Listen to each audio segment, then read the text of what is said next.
Several things you should do as a TEFL teacher. The role of the teacher, without a doubt, is the most important factor when you begin your teaching profession. For it is here, where you start and then continue to educate students your entire life. Everything a teacher does is what leads to the success and failure of the students. For a teacher to achieve success, they must want it internally. Some teachers enter the field because they want summers off. I know it sounds absurd, but it's true. The teacher must be dedicated to their profession and show that every day when they walk into the classroom. The old phrase, "What you see is what you get," applies perfectly. If the teacher's appearance and demeanor are poor, chances are so will their teaching efforts. Creating a right atmosphere. Upon getting a class or classroom, the teacher needs to set it up correctly. Having a dull and boring room, it's just that. Kids like to see colorful and intriguing things. I taught middle school the majority of my career, so my room was always filled with historical documents and things I liked. I had sports posters, Kennedy analogies and all sorts of memorabilia that would intrigue both girls and boys alike. After creating the room, it's time to teach. As I always said, it's time to roll up your sleeves and get dirty. Starting with meeting your kids, and attempting to memorize their names, is where the real art of education begins. Setting up learning goals. The objective for the teacher, first and foremost, is to have the students learn. Writing that down on paper is one thing, carrying it out is another. To start, a good teacher must plan and plan well. You can't show up every day and hope you find something to do.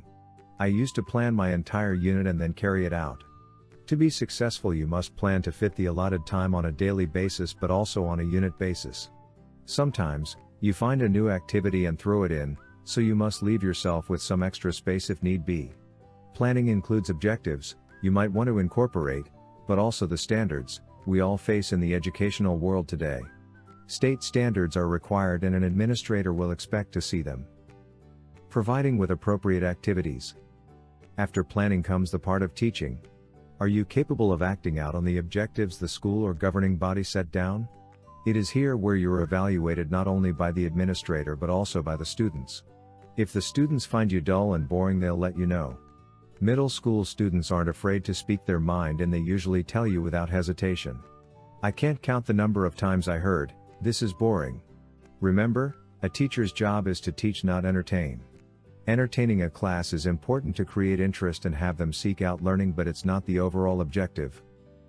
Extra responsibilities. Once you get your class, you become a parent away from their home.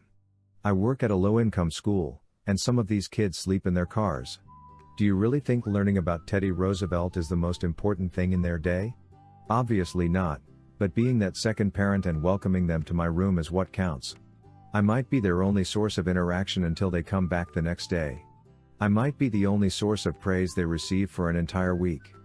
Keeping that in mind, we must remember what our main objective is.